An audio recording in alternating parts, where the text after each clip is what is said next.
Bonjour à tous. Aşkla Fransız ders hazırlık video serimize hoş geldiniz. Bugün ders 1-2 sınavına devam ediyoruz. İlk dersi izlemediyseniz bu videomuzdan sonra onu da izleyebilirsiniz. Linki bu videonun açıklama bölümünde bulabilirsiniz. Bugün okuma egzersizi olacaktır ve dinleme partından biraz daha kolay olsa bile göreceksiniz ki full not almak için sadece kelime bilmek yetmeyecek. Cümlenin ne anlama geldiğini ve en önemlisi ne ifade ettiğini anlamak çok önemli olacaktır. Birazdan tam ne demek istediğimi anlayacaksınız. Ve tabii ne kadar zor gelse bile bu videoyu sonuna kadar takip etmeye çalışın. Evet, sırf Fransızca konuşacağım ama buradaki amaç sizleri Fransa'daki hem yaşama hem de üniversite seviyesine hazırlamak olacaktır. İster devlet üniversitesi olsun, ister Grand École olsun, ister Sciences Po veya Sorbonne olsun emin olun ki orada duyacağınız Fransızcayla bugün size sunacağım dersteki Fransızca aynı olacaktır. Çünkü Fransa'da okurken sınıf arkadaşlarınızın çoğu Fransız olacak ve bildiğiniz gibi çoğunlukla onların ne Türkçesi ne İngilizcesi sizinle konuşmak için yeterli olmayacak. Bu yüzden sizinle hep Fransızca konuşmayı tercih edecekler. Ve bu yüzden şimdiden buna alışmanız gerek. Ve zaten özel üyemiz olursanız sizi hem B2 sınavı için en iyi şekilde hazırlayacağım hem de Fransa'daki üniversiteler hakkında size yardımcı olacağım. CV, lettre de motivasyon, référence, etc. hepsinde size yardımcı olabilirim. Tek yapmanız gereken sitemize gelip özel üyemiz olmanız. Şimdi ders başlayacak ve dersin sonunda tekrar beraber olacağız. Dans la vidéo précédente, nous avions terminé la compréhension de l'oral. Et donc il nous reste 2 heures d'examen pour faire la partie 2 qui s'appelle la compréhension des écrits et la partie 3 qui s'appelle production écrite. Donc, pour la compréhension des écrits, nous avons 3 exercices pour cette partie. 2 longs textes sur comprendre un texte. Et le 3e exercice, un peu plus court, qui s'appelle comprendre le point de vue d'un locuteur francophone. Donc, le jour de l'examen, vous pourrez commencer par l'exercice que vous voulez. Mais comme nous faisons une vidéo de préparation, nous allons commencer par l'exercice numéro 1. Comme à notre habitude, nous allons lire les consignes, lire les questions et les réponses, et ensuite nous allons lire le texte. Bien sûr, lorsque nous lisons les questions, nous devons effectuer une lecture active, c'est-à-dire que nous devons repérer les mots-clés, essayer de comprendre le texte avant même de l'avoir lu. Donc, lisons les questions. Le document 1, exercice 1, l'interdiction du téléphone portable au collège. Dans un magazine d'actualité francophone, vous lisez un article sur le téléphone portable à l'école. Très bien, donc avant de lire le texte, nous lisons les questions. Pour répondre aux questions, cochez la bonne réponse. Donc la première question, en général, ça nous donne le thème du document. Une enquête montre que l'usage du téléphone portable à l'école a des conséquences négative sur la concentration, le niveau scolaire, les relations sociales des jeunes, très bien. Selon, donc là on a une idée de Madame Lisiane Gervais. Selon Lisiane Gervais, dans l'intérêt des jeunes, il faudrait autoriser pleinement, tolérer sous conditions, interdire complètement le téléphone à l'école, très bien. Donc j'essaie d'instaurer dans mes mémoires ces mots-clés. Les parents seront, donc là on va parler de l'opinion des parents, donc les parents, dès qu'on voit le mot parent, on va souligner. Les parents seraient très opposés à, plutôt partagés sur, globalement favorables à, l'utilisation du téléphone par les élèves à l'école. Très bien. 4e, pour Catherine Neve-Becti. Donc pour, selon, donc encore une fois on va voir le nom de Catherine et elle va donner son opinion, donc on saura qu'elle va répondre à la question. Pour Catherine Neve-Becti, interdire le portable à l'école est difficile par manque.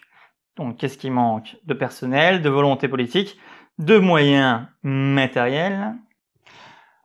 C'est encore Catherine qui donne son opinion. Selon Catherine Neve-Becti, interdire le portable à l'école serait un obstacle aux libertés individuelles, priverait les élèves d'une éducation aux usages d'Internet, empêcherait les élèves de développer des relations sociales. Donc vous avez remarqué les verbes, hein. À la fin on a AIT, serait, priverait, empêcherait, donc elle émet une hypothèse.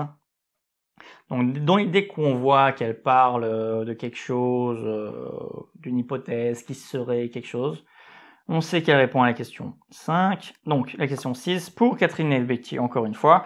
La question du numérique à l'école est peu discutée, déjà dépassée, trop médiatisée. Très bien, donc on va parler du numérique à l'école. Et enfin, pour, encore une fois, donc on parle d'une personne, Jean-Thomas Giovannoni. La question de l'usage du téléphone chez les jeunes relève principalement de la responsabilité de l'école, de la famille, des jeunes eux-mêmes. Très bien, donc on va parler de responsabilité dans cette dernière question. Ok, donc là j'ai déjà les mots-clés en tête. Donc, on a déjà une idée du texte, de quoi ça parle, des acteurs qui seront dans ce texte, donc qui vont donner leur opinion. Donc maintenant, qu'est-ce qu'on va faire? C'est très simple, on va prendre notre stylo à la main, on va lire le texte et on va commencer à souligner les phrases ou les mots que l'on pense qui sont importants pour répondre à nos questions. Donc c'est parti pour la première lecture. L'interdiction du téléphone portable au collège. Selon une étude, les élèves qui fréquentent des écoles où le téléphone est interdit ont de meilleurs résultats que les autres. Dernièrement, le ministre de l'Éducation nationale a souhaité durcir l'interdiction des téléphones portables au collège qui existe déjà, mais qui, en pratique, n'est pas suffisamment appliquée parce qu'aucune sanction n'est prévue.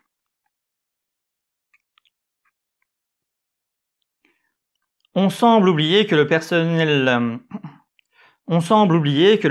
en milieu scolaire applique déjà cette mesure, comme le rappelle Lisiane Gervais, secrétaire nationale du SNPDEN-UNSA. C'est le syndicat de l'éducation nationale. Et elle dit: dans 97% des collèges, l'utilisation du portable est interdite. Cela fonctionne plus ou moins bien. Si un élève utilise son téléphone ou s'il sonne en cours, l'appareil est confisqué et remis aux parents.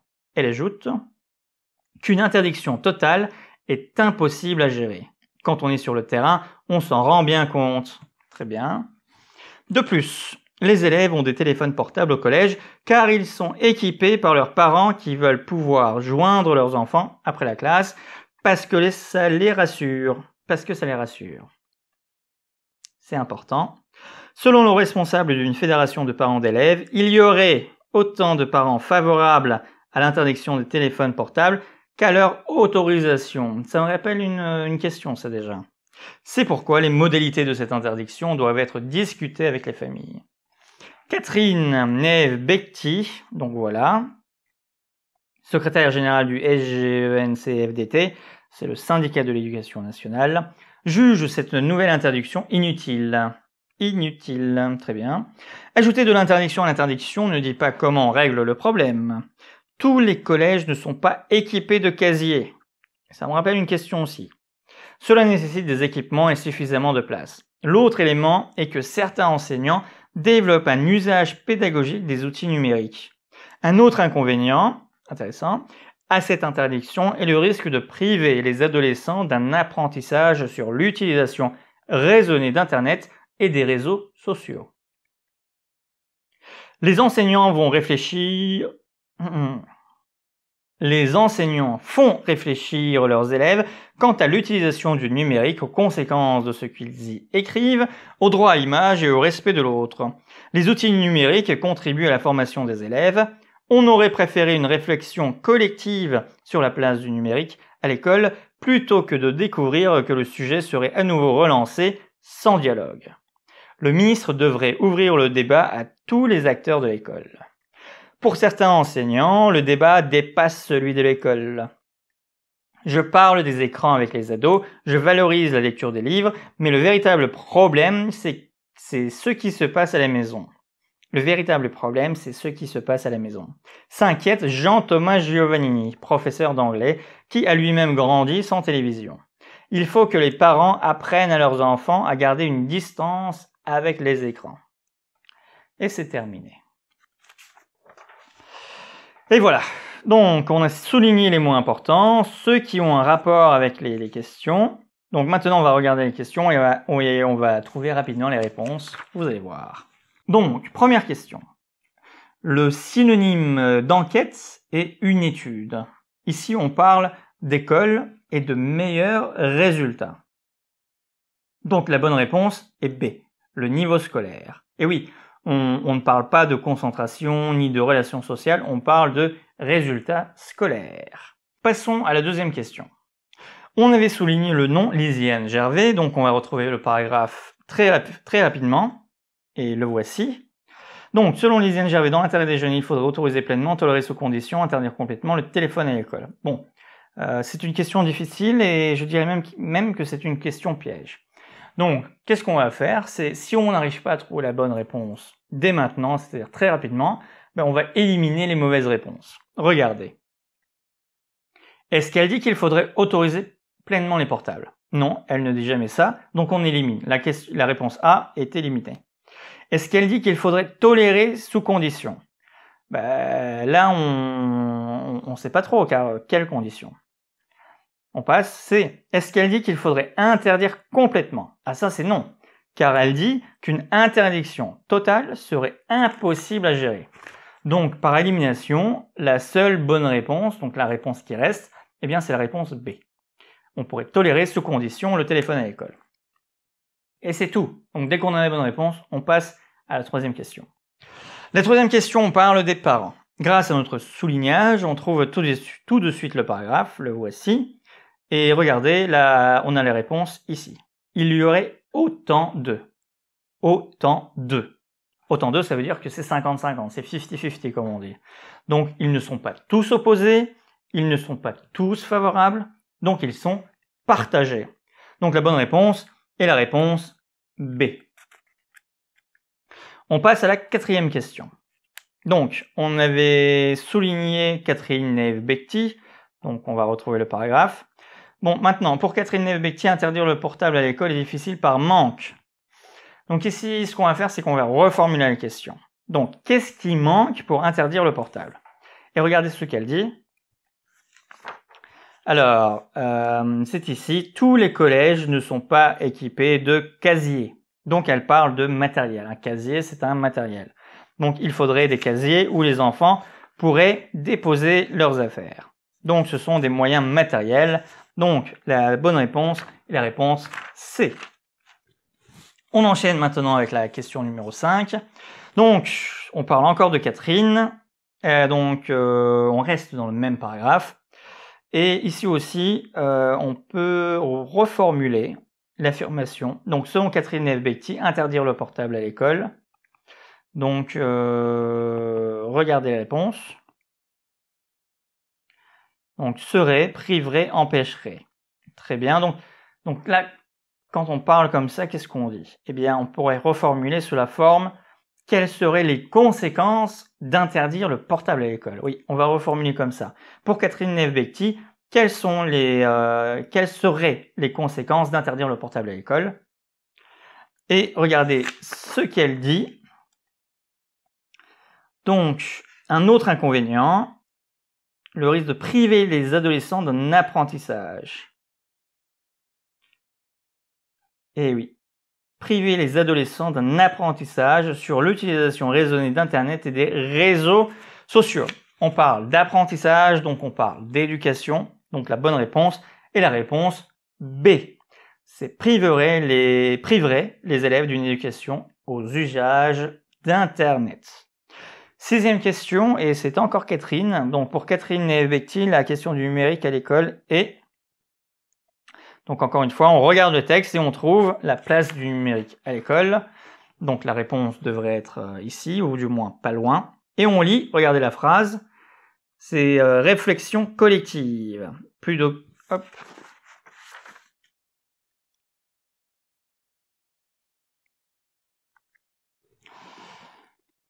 Donc la réponse devrait être par ici, et on lit cette phrase. On aurait préféré une réflexion collective sur la place du numérique, donc la réponse est pas loin, à l'école, plutôt que de découvrir que le sujet serait à nouveau relancé sans dialogue. Donc sans dialogue, ça veut dire qu'il n'y a pas de dialogue. Donc la réponse qui convient le mieux est la réponse A. Donc s'il n'y a pas de dialogue, c'est qu'on ne discute pas, et si on ne discute pas ou peu, Donc on discute, donc cela veut dire que le sujet est peu discuté. Donc A est la bonne réponse.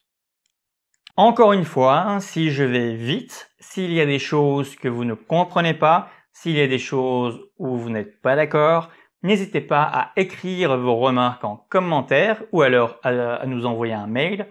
Mais si vous avez beaucoup de questions, si vous pensez que c'est un exercice difficile et que vous avez besoin d'aide et de beaucoup plus de préparation, n'hésitez pas à visiter notre site et à devenir un de nos membres VIP. Mais pour le moment, passons à la question suivante. Donc la dernière question, on parle de Jean-Thomas Giovannini. Donc pour Jean-Thomas Giovannoni, la question de l'usage du téléphone chez les jeunes relève principalement de la responsabilité de l'école, de la famille, des jeunes eux-mêmes. Très bien, donc là on parle d'usage et de responsabilité. Mais la question c'est qui est responsable? Jean-Thomas dit que le problème est à la maison. Donc ce sont les parents qui doivent éduquer les enfants. Donc c'est la famille. Donc la bonne réponse est la réponse B. Et voilà, nous avons déjà terminé cet exercice. J'espère que ça a été facile pour vous aussi. Donc je sais que je suis allé vite, mais n'oubliez pas que c'est un examen et donc il faut gagner du temps. Et comme on dit en France, il faut aller vite, mais ne pas se précipiter. Donc à la moindre question, n'hésitez pas à nous écrire. Mais je pense que vous avez compris ma technique et que vous avez eu mes conseils aussi puisqu'on l'a fait ensemble. Et d'ailleurs maintenant, mettons en pratique ce que nous avons appris dans cet exercice 1 pour l'exercice 2, car vous allez voir, c'est à peu près la même chose. Maintenant, passons à l'exercice 2. Bon, l'exercice 2 semble être long, vraiment long, mais on n'a pas peur. Alors on commence tout de suite et on lit les instructions. Vous allez souvent au travail à vélo, très bien, donc on va au travail à vélo. Vous vous intéressez à cet article publié dans un journal francophone. Très bien. Donc, regardez, je lis même pas le texte. Non, je lis pas même pas à peine le titre. Aller au travail à vélo, mais ça on le savait déjà dans l'énoncé. Je lis pas le texte et je vais directement aux questions.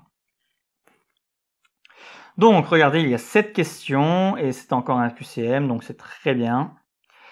Et donc on va lire les questions rapidement et encore une fois on va essayer de repérer les mots-clés, on va essayer de comprendre le texte avant même de l'avoir lu. Comme cela, ça nous permet d'être encore beaucoup plus concentrés lorsqu'on fera notre première lecture et comme vous l'avez remarqué dans l'exercice numéro 1, une seule lecture nous a suffi pour répondre à toutes les questions. Donc ce n'est pas on lit, on regarde les questions et on relit le texte, non. On lit les questions, on regarde le texte d'une façon active en soulignant les mots que l'on pense être des mots-clés et après on revient en question et on répond aux questions. Donc c'est parti.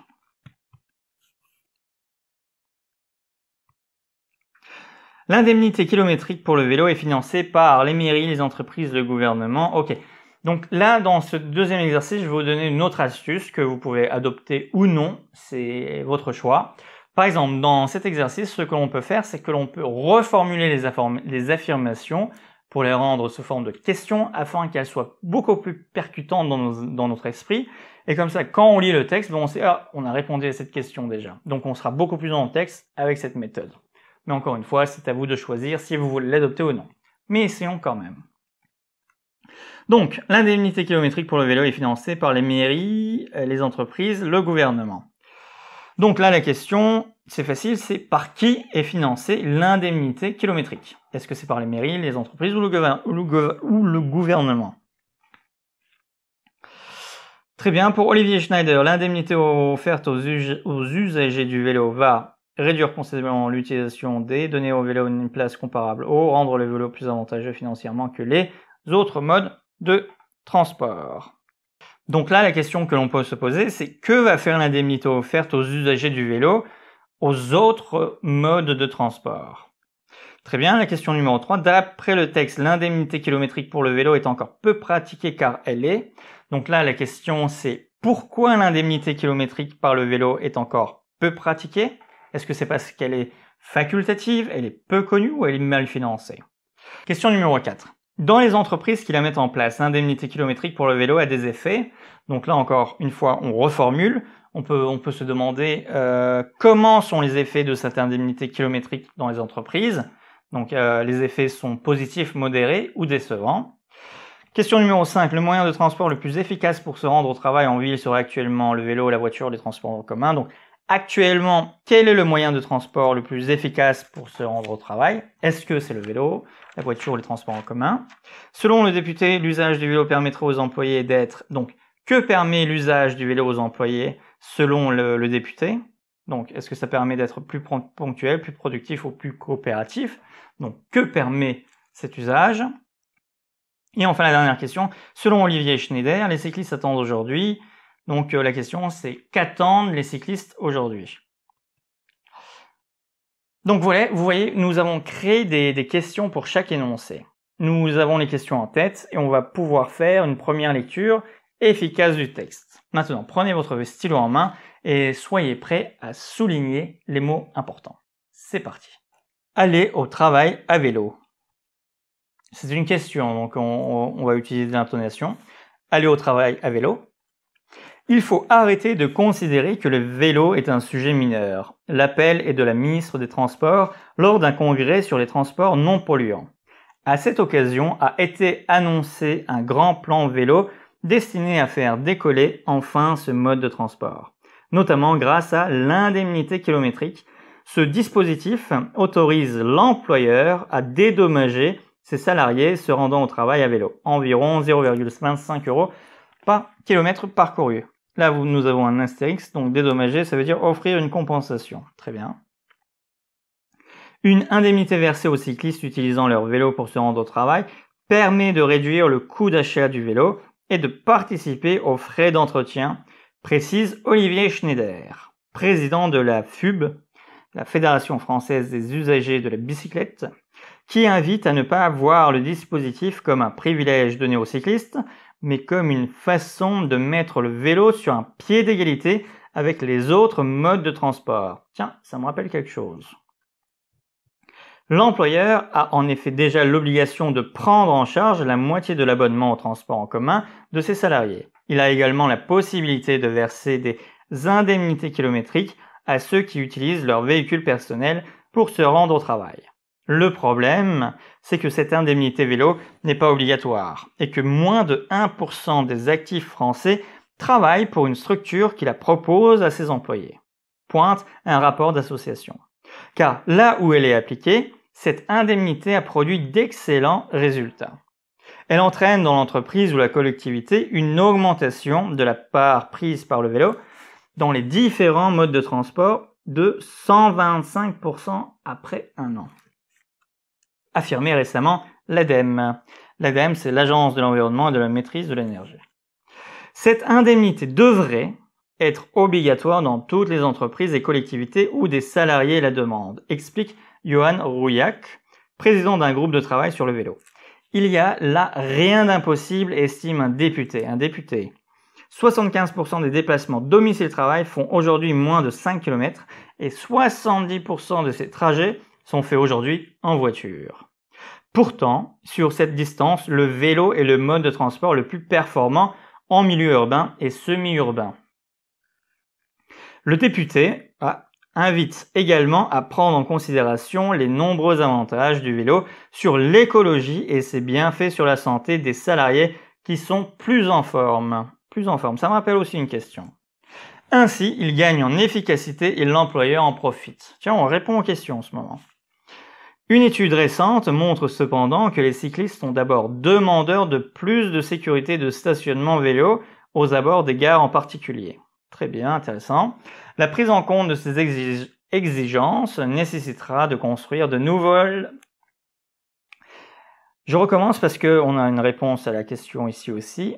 Mais oui, parce que quand je lis, je réfléchis en même temps et j'essaie de me souvenir des questions qu'on a posées pendant la lecture des questions. Donc je reprends. La prise en compte de ces exigences nécessitera de construire de nouvelles infrastructures, explique Olivier Schneider. Il faut le faire, mais ça prendra du temps. Donc voilà, vous avez vu, on a lu activement avec notre stylo à la main, on a souligné les mots importants, regardez ce que l'on a devant nous. Et donc désormais, nous pourrons répondre très rapidement aux questions. Vous allez voir, ça va aller rapidement, ça va aller vite. Et c'est parti. Première question. Par qui est financée l'indemnité kilométrique? Regardez, il est là. Et qu'est-ce qu'on lit? Autorise l'employeur à dédommager. Donc c'est l'employeur qui paye. Et l'employeur, qu'est-ce que ça veut dire? L'employeur, c'est l'entreprise. Donc la bonne réponse est la réponse B. On passe à la deuxième question.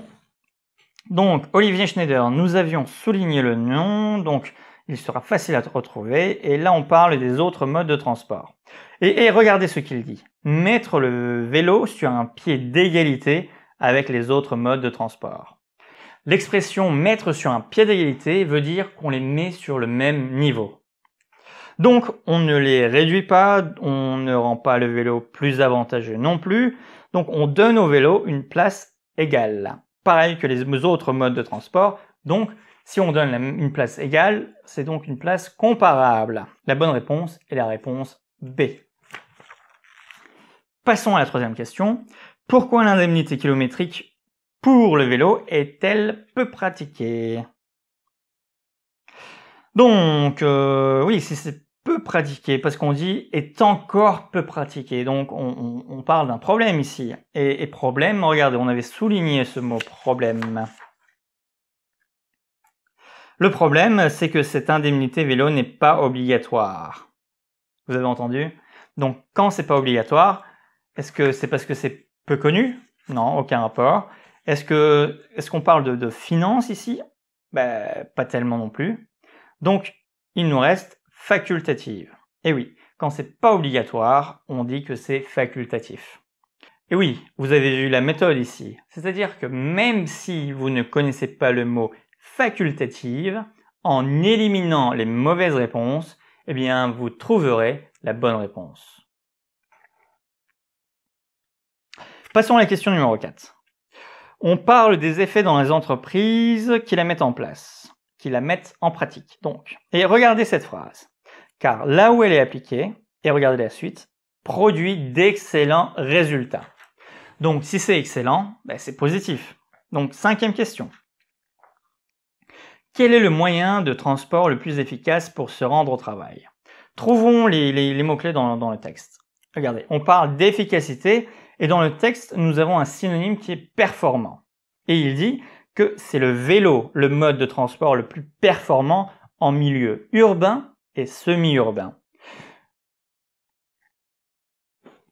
Urbain veut dire qui est de la ville, qui appartient à la ville. Donc la bonne réponse est la réponse A.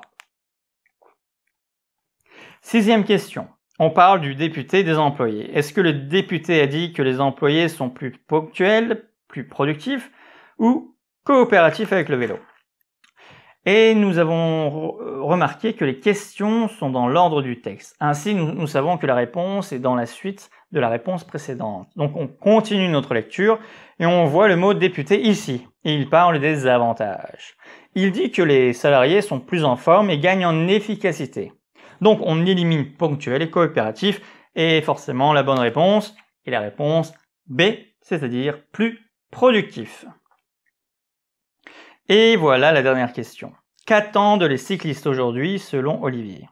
Donc, dans le texte, on repère le nom Olivier Schneider et Olivier dit construire de nouvelles infrastructures. Donc, il ne parle pas de règles de circulation ni d'argent.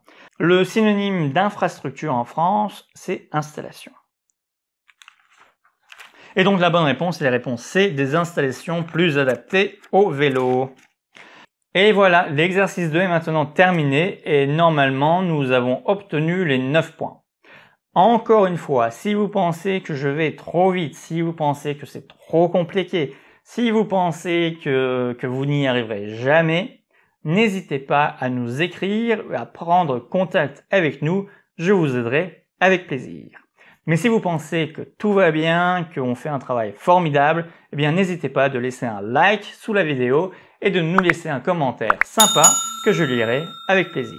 Mais pour l'instant, passons à l'exercice suivant. Passons à l'exercice 3. Donc l'exercice 3 est différent des deux autres. Là, on vous demande de comprendre le point de vue d'un locuteur francophone. Un locuteur, c'est quelqu'un qui parle. Donc, comme d'habitude, nous allons lire les consignes, nous allons lire les questions et après on va lire le texte. Donc regardez ici, exercice 3, on comprend le point de vue d'un locuteur francophone, c'est sur 7 points, donc c'est important. Vous lisez l'opinion de ces 3 personnes sur un forum français dont le sujet est adaptation de livres au cinéma pour ou contre. Très bien, donc en fait là on va lire 3 avis, on va lire les avis de Luc, de Sacha et de Marjorie, et on va voir si ces personnes sont pour ou contre l'adaptation de livres au cinéma. C'est-à-dire que vous avez un livre et que vous l'adaptez au cinéma. Est-ce que c'est bien, est-ce que c'est pas bien? On va voir. Maintenant regardons les questions. Comme vous le voyez, les réponses sont les mêmes. À chaque fois, on vous demande si c'est Luc, Sacha ou Marjorie. D'ailleurs, regardez, écoute, la question principale est la suivante. À quelle personne associez-vous chaque point de vue? Pour chaque affirmation, cochez la bonne réponse. Donc, nous avons des affirmations et nous devons dire à qui cette affirmation appartient ou pourrait appartenir. Est-ce que l'affirmation, ce serait plutôt ce que dit Luc, Sacha ou Marjorie? Donc regardez, et en lisant les affirmations, on va essayer de déterminer les mots-clés et de les retrouver plus tard dans le texte lorsque nous ferons la première lecture. Donc ici, il est injuste de comparer un roman à son adaptation cinématographique. Injuste. Injuste, c'est un mot fort. Donc, est-ce que cette personne est pour ou contre? On ne sait pas trop là, on va voir. Les films adaptés de romans peuvent encourager les gens à lire. Donc là, la personne est plutôt pour, on dirait, pour les adaptations. Donc là, les mots-clés sont encourager les gens à lire. C'est-à-dire que grâce au film, les gens lisent plus. Vous voyez, on reformule aussi l'affirmation pour qu'elle nous reste plus en mémoire. Un cinéaste qui adapte un livre au cinéma doit forcément prendre la distance par rapport au livre. Donc là, est-ce que c'est négatif? Est-ce que c'est positif? Ouais, ça tend plus vers le négatif quand même. Parce qu'il prend de la distance et donc on perd du livre en fait. C'est-à-dire que c'est plus du tout la même chose avec le livre. D'accord, donc ok, donc ça c'est Luc, Sacha ou Marjorie. Un cinéaste qui adapte un livre doit forcément prendre de la distance, ok. Il est plus plaisant de lire un roman que de voir son adaptation cinématographique. Il est plus plaisant de lire un livre. Donc là, les mots-clés sont plaisants, donc on prend du plaisir à lire. Un roman, que de voir, donc là c'est négatif. Là on dit vraiment que la personne préfère lire plutôt que de regarder la version cinématographique, ok. Les films adaptés de romans sont l'interprétation personnelle des cinéastes. Donc là c'est à voir, c'est entre les deux. Donc les mots importants sont interprétation et personnelle. Donc ça, ce sont les cinéastes qui donnent leur propre opinion. Et enfin, les adaptations cinématographiques détruisent l'image fictive donnée par les œuvres littéraires. Donc là, on a détruisent. Donc ça vient du verbe détruire. Et ça, c'est un verbe fort. C'est un verbe assez négatif. Donc là, la personne qui a dit ça, elle est plutôt pour les livres, en fait. Et elle n'aime pas les adaptations cinématographiques. Donc elle est contre. Très bien, donc on a les questions un peu en tête, et puis là on va déterminer qui dit quoi en fait. Et pour savoir qui dit quoi, on prend notre stylo à la main et puis on va commencer à souligner les mots-clés que l'on trouve dans le texte et qui nous aideront à répondre aux questions. Donc c'est parti pour la lecture. Luc, lorsqu'un cinéaste adapte un livre au cinéma, il donne sa propre vision de ce livre.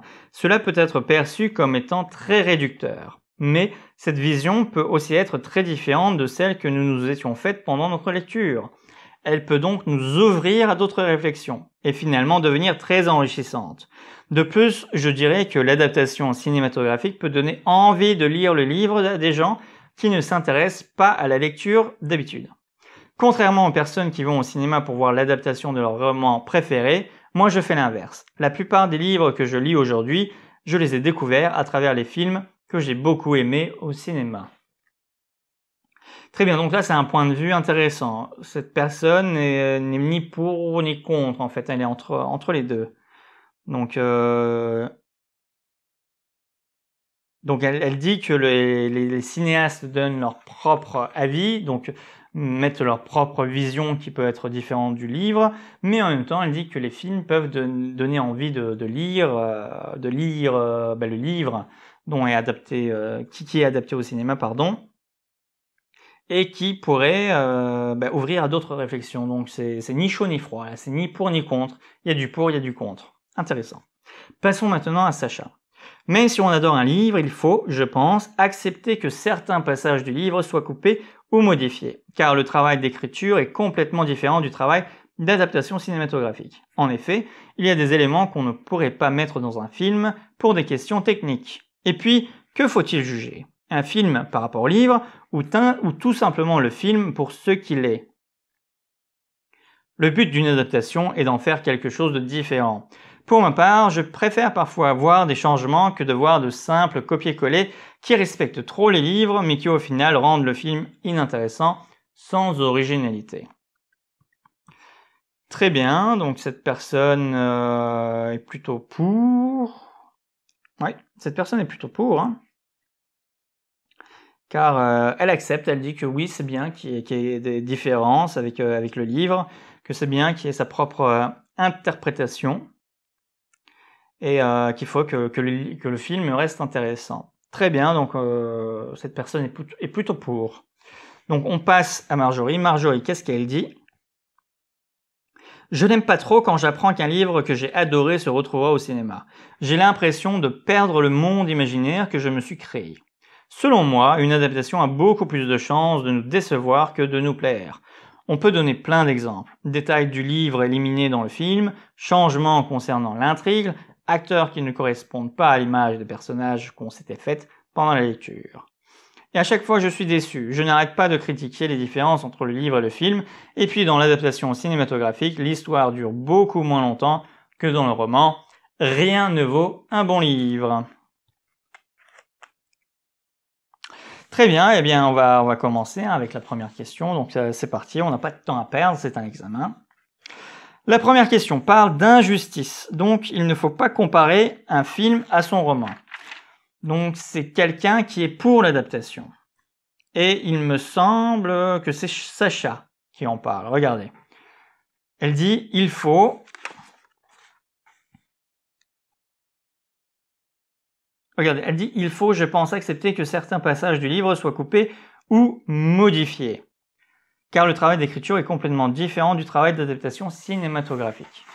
Donc, c'est bien Sacha. C'est injuste de comparer. La question numéro 2. La question numéro 2, c'est encourager les gens à lire. Donc, on avait souligné cela, il me semble. C'est Luc qui en parlait, n'est-ce pas? Regardez. Regardez. Luc. L'adaptation, regardez. De plus, je dirais que l'adaptation cinématographique peut donner envie de lire le livre à des gens qui ne s'intéressent pas à la lecture d'habitude. Donc donner envie, c'est un synonyme d'encourager. Donc la bonne réponse, c'est Luc. Troisième question. Un cinéaste qui adapte le livre au cinéma doit forcément prendre de la distance par rapport au livre. Donc là, c'est les mots importants. Forcément, prendre de la distance. Prendre de la distance, ça veut dire s'éloigner. Donc ici, la personne dit qu'il faut qu'obligatoirement le film soit différent du livre.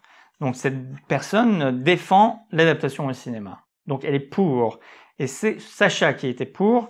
D'ailleurs, regardons la confirmation dans le texte. Regardez, elle dit que le but d'une adaptation, c'est d'en faire quelque chose de différent. Donc, c'est bien Sacha. Donc, vous avez remarqué la technique. Au lieu de regarder mot à mot l'affirmation dans le texte, je fais une reformulation de l'affirmation et je regarde si cette affirmation est plutôt pour ou contre l'adaptation cinématographique. Puisque si elle est plutôt pour, eh bien ce sera plutôt Sacha. Si elle est contre, ce sera Marjorie. Et si c'est ni pour, ni chaud ni froid, eh bien ce sera Luc. Par exemple, regardez la quatrième question. Il est clair que cette personne préfère les livres. Eh bien, c'est Marjorie, c'est la question, la réponse est tout de suite trouvée. Et d'ailleurs, regardez cette dernière phrase, elle dit « Rien ne vaut un bon livre ». Donc vous voyez, c'est assez rapide si on fait comme ça. Donc la bonne réponse, c'est Marjorie. L'avant-dernière question, la question numéro 5. Donc là, on parle d'interprétation personnelle. Est-ce que c'est positif, est-ce que c'est négatif ou alors neutre? Bien, il me semble que c'est Luc qui parlait d'interprétation. Et regardez, regardez, dès la première phrase, il dit « Lorsqu'un cinéaste adapte un livre au cinéma, il donne sa propre vision de ce livre. » Donc, donner sa propre vision, c'est une interprétation personnelle. Donc, la réponse à la question numéro 5, c'est Luc. Et enfin, voici la dernière question. Les adaptations cinématographiques détruisent l'image fictive donnée par les œuvres littéraires. Donc on en a parlé, hein, détruire, c'est un mot fort, donc là c'est négatif. Et donc là on sait déjà que c'est Marjorie. Et d'ailleurs, regardez dans le texte ce qu'elle dit. Elle dit « J'ai l'impression de perdre le monde imaginaire que je me suis créé. » Et donc c'est confirmé, c'est bien Marjorie. Et la bonne nouvelle, c'est que nous avons terminé la partie compréhension des écrits. Et normalement, les 25 points sont dans la poche. Voilà, c'était fastidieux, on est un peu fatigué, mais l'examen n'est toujours pas terminé. En effet, nous avons terminé 2 épreuves, il nous reste encore 2 épreuves. La même journée, vous aurez la 3e épreuve qui est la production écrite que l'on va commencer dès maintenant. Et la dernière épreuve, la production orale, sera pour un autre jour, en règle générale, bien sûr. Donc maintenant, je termine cette vidéo pour aujourd'hui, mais moi, je continue le travail et je m'occupe dès maintenant de la partie que l'on nomme production écrite. À très bientôt et rendez-vous pour la prochaine vidéo. Ve dersimiz bitti. Nasıl geçti? Anlattığım her şeyi anlayabildiniz mi? Zorlandınız mı? Gördüğünüz gibi sınav günü ders B2 okuma bölümü böyle geçecektir. Sözlü sınav öncesi bir tane daha bölüm kaldı. Yazı egzersizi. Çoğu kişinin korktuğu bir bölüm. Çünkü artık cevaplar size sunulmayacak. Evet, size bir soru soracaktır ve üzerinde yazmanız gerekecek. Tabii yine tüm tavsiyeleri ve taktikleri sizinle paylaşacağım. Beklememek için ve dersleri kesintisiz izlemek için siz de gelin hemen özel üyemiz olun. Böylece hem sağlam temelleri Fransızca sıfırdan öğrenmiş olacaksınız hem de bizim takımımızda olup sizin başarmanız için size en iyi şekilde destek olacağız. Fransızcayı sizin dilinizde konuşan bir Fransızdan öğrenmek büyük fark yaratacaktır. Çünkü sizin ihtiyaçlarınızı anlayıp size en iyi şekilde yardımcı olabileceğim. Hem ders sınavı için hem de dışarıda konuştuğumuz Fransızca için. Ama şimdilik bir sonraki derste görüşmek dileğiyle, aşkla kalın.